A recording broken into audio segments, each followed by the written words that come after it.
Pitawanakwat is with the Three Fires Confederacy from Wiikwemkoong Unceded Territory. He is also very fluent in all dialects, which may also include Chippewa and Algonquin. With over 40 years of research experience, Henry has worked as an archaeologist, an internship at the Museum of Civilization in Gatineau, now Museum of History, and is a member of translators for the Translation Bureau Government of Canada. He was one of the translators at the federal election debate in 2019. Henry enjoys working with the language and is also qualified to teach the language, which is in danger of becoming extinct. Aha, bas kabi menon godin ge gui de battama. Namlan gon god battan kabi shoe bok. Meno ge no Anishinaabe. Kabi se gotak tot. Kabi kontragasot. Today I want to talk about, I'm back to talk about a little bit about our culture and a little bit of our history as Anishinaabe people. We were the first peoples of North America. There are Aboriginal peoples in all walks of life throughout the world. It's just the Anishinaabe are the first here in North America. And I want to stress again the importance of understanding that Anishinaabe means a good being, the original peoples. Under the title of Anishinaabe, there's over 600 different tribes in United States. Many different cultures, many different dialects. Here in Canada, there's about 640 First Nation communities with over 50 dialects. I have been working with the language for well, I was born fluent. It was my first language. I actually never learned a word of English till I started grade 1. And it's also very important to know that our language was forbidden in the education, in the classrooms. I spoke of it earlier. In the residential schools, you were punished for using your language. It was also under the Indian Act that we were forbidden to practice our culture. They thought it was evil when they seen us doing a ceremony of thanks to our Creator. It was all a misunderstanding without knowing who we were. It's such a shame because the connection, my people had a strong connection with the whole universe. The sun, the moon, the stars. Everything had a meaning. I still recall the day when I was young, when my dad used to step outside and I'd ask him where he's going. He says, "Oh, I'm going to go and check on the weather." He'd look up at the stars and predict the weather 2 weeks ahead of time with great accuracy. I never asked him how he done it, and I should have, because now I wonder what he looked at up there. A lot of times we were told not to question. We had too many questions. What we were told was accept what you see. If you were meant to know it, it'll come to you. Is what our belief, strong belief was. And throughout the United States, depending on the climate of the area and the region, our people all had different resources. Here in Ontario, among the Great Lakes, my people, the Ojibwe, Potawatomi, a little bit further south, and the Ottawa, we were common to use birch bark canoes. That's because birch bark existed in our territories, in our areas, and we learned to utilize that resource. We didn't kill the bark, we just peeled the bark off the tree, and we didn't kill the tree. There was many ways. Down south, out west in BC, they had logs, fallen logs sometimes, and they were common to use those wooden log boats.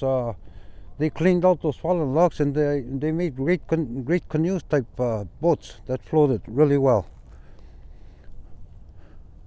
Some were in a clay area where the soil couldn't be used for planting. They utilized that clay. They started making clay pots. something of value they can trade. Again, trade was very important with my people. Money wasn't valuable among my people. It was valued as a troublemaker, actually. They always said that the money was the root of all evil. Trade, and only taking what's required and what you need to survive is what the bottom line was. If you had access, you shared it with your neighbor. Some people were less fortunate than others. Some had a good season in their planting and others didn't. But others were fishers also. They put out nets and they went out fishing. So with less vegetables and more fish, they traded their fish with the vegetables. This is the way it worked. It was very smooth in life. Everyone looked after each other. Everybody thought of their neighbor. We gave thanks in ceremonies for a good kill, a good hunt. We did not waste any part of the animal. With the bones, we made utensils. With the bones, we made decorations for our bodies to wear. Chokers, different stuff, feathered objects. This was in honor of you being successful on a hunt. Today it might mean different stuff when you only see that kind of stuff at powwow gatherings. It meant something. Everything had value. Everything meant something. These ceremonies were only done when absolutely required. When there was a death in the community. Feast of the Dead was very common. It just happens to fall, it was done in late fall. At the same time we celebrated the harvest of the plants. We would have a big feast in the community. Everybody was welcome. Everybody brought what they had good in their garden. Some had a good crop of pumpkins and they would bring pumpkin pies or various things. It was so beautiful. And then we offered plates for our ancestors. We laid them out on the ground or in the water or the fire. That was another very strong belief among our people. Those two elements, fire and water, are one of the most powerful forces in nature. They can destroy, but they also are a necessity in life. We had a lot of respect for fire. We had a lot of respect for water. Without that, survival was impossible almost. It became a belief among my people that a fire and the water represented sort of like what the Western civilization would call a portal to our ancestors, to communicate with our ancestors. It became a thing where we started a sacred fire and offer our tobacco, our medicines, our feast plate in the fire or the water. It doesn't mean that's the only place it can be done though. You could do it anywhere. Lay the plate out. You're making an offering to our ancestors. Our people were aware, very, very aware, that we are not the only dimension in this universe.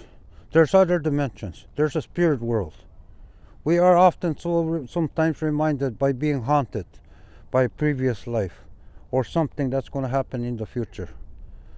In the Western civilization, we try to disprove those things. We say superstition or we try to cover it up or no. I still carry that gift myself. I was born deaf on my left ear. Maybe that's why I have that extra sense. But I predicted a murder-suicide one time in my community and I spoke of it a week in advance and nobody paid attention. Again, they were assuming that I was losing it or something in my mind. But when it happened, everybody looked at me. How did you know? Those are unexplainables.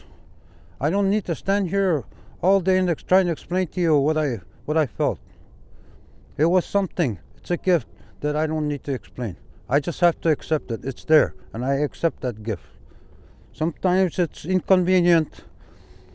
I get a little anxieties because I don't know. Sometimes I'm warned when a loved one's going to pass away. objects moving, something like that, right in front of my eye when there's nobody there, stuff like that. But I don't question. But sometimes I get the anxieties. Who is it now? Or is it me? These kind of things I don't question anymore. I used to question, and I used to allow it to bring anxiety and fear into my life. Now I start to see what my ancestors and my elders were talking about. Still to this day, I'm very astonished to see events happening that my ancestors have spoke of. My dad himself, he would have been over 100 right now, and he told me of this pandemic coming. I was so wondering how, and I questioned, I wonder when that's going to happen, and it kind of started giving me worries.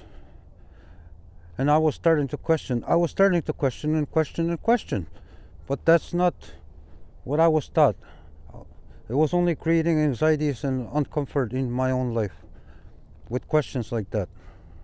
And then when it happened, I seen it. Okay, this is what he was talking about. I have a lot of respect of what's happening in this pandemic we're in right now. But I'm also very, very touched by the fact that our ancestors had seen this previously. And we need to examine this kind of stuff. We need to follow this stuff because there's answers and solutions to our future generations. What's happening? We're going to be shown. It's going to go now. Mother Nature has taken over now. It's in retaliation of the damage we've done. We're going to see massive destruction coming.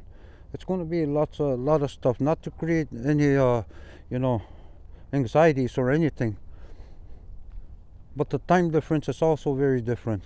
Like to us, we go by the day, we go by the year. To Mother Nature, maybe 10 years is only a minute. This could take thousands of years, or it could be within the next few decades. We don't know, and we don't question those things. Our job is to see and do our best to prevent such stuff. We got to work together. We're still alive. We're still here. We must show love. This is the belief, my people, is what I'm sharing here. We were misunderstood for many, many years. People didn't understand our ceremonies and our care for the environment, the nature, people itself. There was the language, like I said, it holds everything. We don't have any swear words in the language. I have seen times when a couple of youth would get each other angry and then come to the point where they're going to fight, and they would try and insult each other, but because there's no swear words in the language, sometimes they'd end up laughing with what they're saying, and there would be no fight because there's no evil words in the language. They're well-respected words, and if you misuse them, it sounds ridiculous. So, again, we always had celebrations. We had celebrations. Every day we gave thanks for making it through another day. Every morning we gave thanks for another day. We respected the 4 seasons. We knew. We were very close. Like we had medicine people that were very powerful. I've heard of stories. I come from a bear clan, Makwa. I come from the medicine clan. And my great-grandmother was well known in my communities in her era, in the late 1800s. Apparently she was a midwife that gave birth to most of my community. And she was also a very powerful medicine woman. She knew her plants. She knew them well. I've heard miraculous stories of her, healing people that were on their deathbed. But this is also something that the English language calls faith and hope and belief. That are not just words in our language. That is something that's interrogated in our system. We know there's always hope. We know there's faith. We believe very strongly. And that's what makes us powerful. set of people, because we're in it for the good. We want to help. We want to try and save. We think of human beings. We think of our future generations. Money is worthless. What are these people going to eat? What are they? How are they going to survive? Are we going to run out of water, drinkable water? These are the things that we must consider for the future generations. Never mind today. What I'm telling you here is what my ancestors had told me. This is not coming from me. I'm merely sharing of what I've been told by my ancestors. Have respect. We have different beliefs. We have a reason. Everything has a reason. Every plant has a purpose. Every plant is medicinal in its own way, but we just don't know how to process it. Some people might say, what about the poison mushrooms? Those too are very powerful medicines. But knowing how much to put is the key. Nothing is, there's nothing out there that's intended to kill you if you use it in the right way. Having respect is the first step though. You have to have respect and you have to believe. I want to share a story about my great-grandmother that I spoke of. That she was born in sometime in the mid-1800s. She was very old when I knew her, and I was only about 4 or 5 years old when she passed away. And she was blind and bedridden. And she would often call for my dad. And my dad would wonder, I wonder what her request was. And this lady, she would ask my dad to go and pick a herb. She would tell my dad, you go into these bushes, you'll see a tree there, or an old cedar tree, or maybe 2 or 3 cedar trees in that one area. She guided him to exactly where to find that medicine. She was blind. She was bedridden, this woman. And I used to ask my dad, how did that woman know where to send for you for that medicine? You know what? He never answered me. That was always an unanswered question. He was teaching me, you don't question stuff. You just accept what you see. This is what he was teaching me at this point here. Don't question. Just do and observe what you see. That is our weakness sometimes, is we have too many questions for something rather than accepting the reality of the moment. Everything's a lesson in life. You have to accept it and see why it was meant to be that way. You don't have to ask questions. Just accept it and do the best you can in every situation. This is the way my ancestors spoke. We had ceremonies because we believed in the Great Spirit. Even the thunder, we had a name for them as beings, thunder beings. Nimkik is the name for thunder beings. Nimkik Pitawanakwat. We can hear the thunder from a distance. They said, Nimkik are coming. It was a blessing when we heard the thunder beings. We were being brought a positive message that things were going to be all right. This is how we took of it. It brought rain when there was a drought. There was many things seen. Even I remember I seen a tree that had got struck by lightning. And an elder told me, did you know there's powerful medicine in that tree after it got struck by that lightning? He said that the stuff is really good for a toothache. Little stuff like this I picked up from these elders being in the woods. It was so very interesting, the different concept, just having that language that I was speaking of. I worked as an archaeologist for 8 years with Dr. Pat Julik. He taught at Laurentian University in Sudbury as an anthropologist. On newly acquired land, I had amalgamated with my community, and we didn't know anything of that land. So I was hired to do archaeology to explore that piece of land. And what I found interesting was this archaeologist, of course, he's a qualified archaeologist. He had explanations for everything, every landmark that you've seen. And as I got to know him, he got very interested in finding my perspective and seeing what my concept of why the area was like that. One good example I'll give is we came across this tree and it was scarred. It had a deep scar in it. And he looks at me and he says, "Okay, Henry, come here. I want to ask you a question. Why is this tree like that?" This wasn't the only time he'd done that. He also told me one time we came across the tree that was growing in a spiral.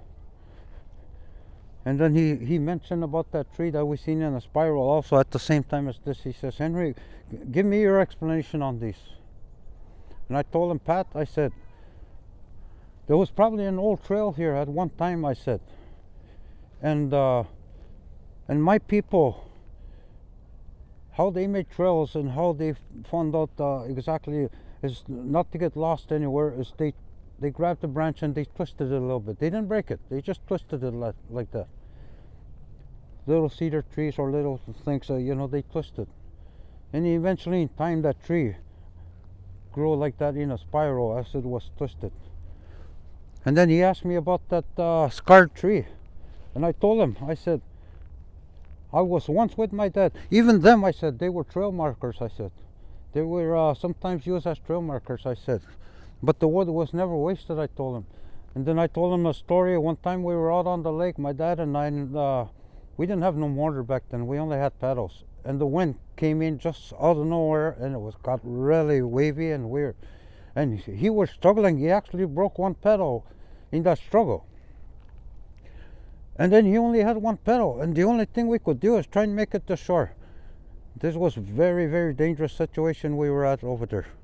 So when we got to shore, it was during winter time too, because I remember climbing on snowbanks on that shore. It hasn't frozen up where we were, I guess. And then so he says, well, either we're going to have to walk along the shore, which was going to be a difficult task, he says, or we can just get comfortable here. I'll make a little fire. Let's do that, he says. I'll make a little fire. So we had a little bit to eat too. And then he grabbed his axe and he took a plank out of the tree. Just a little plank, just enough to make an oar, another paddle. And he was very skilled at an axe. It didn't take him long.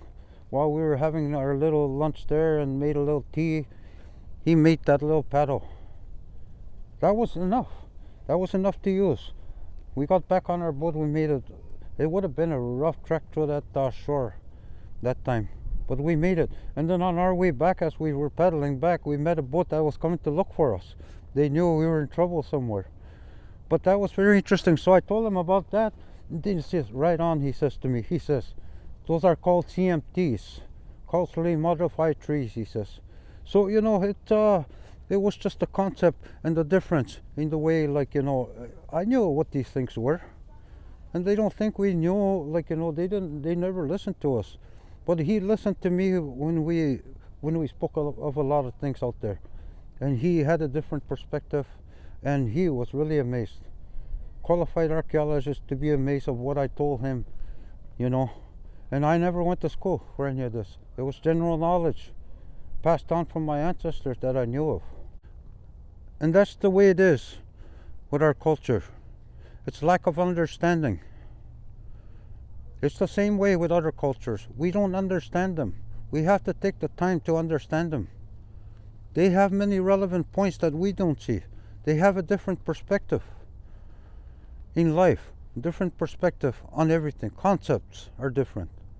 If we put these all together and work together, I'm sure we're going to have a winning solution to our problems here on Earth. But we need to help each other and share. Wiikwemkoong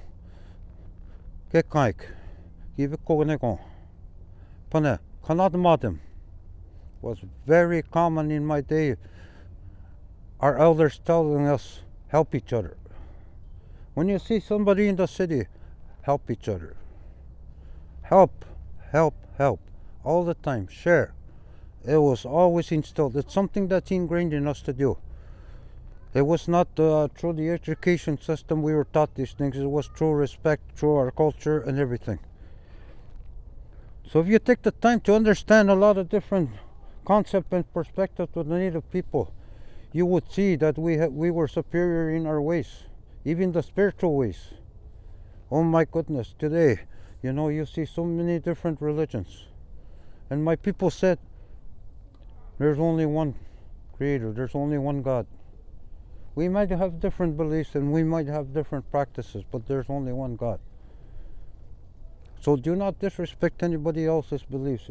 You only look at yours. Do not make judgments. Mind your own business. Respect another human being. This is stuff that was ingrained in us. We weren't brought to a classroom to be spoken to. This was everyday life. Every day was a teaching. Every day, everything that you were taught was a teaching. When we learned the language, we didn't go by age category.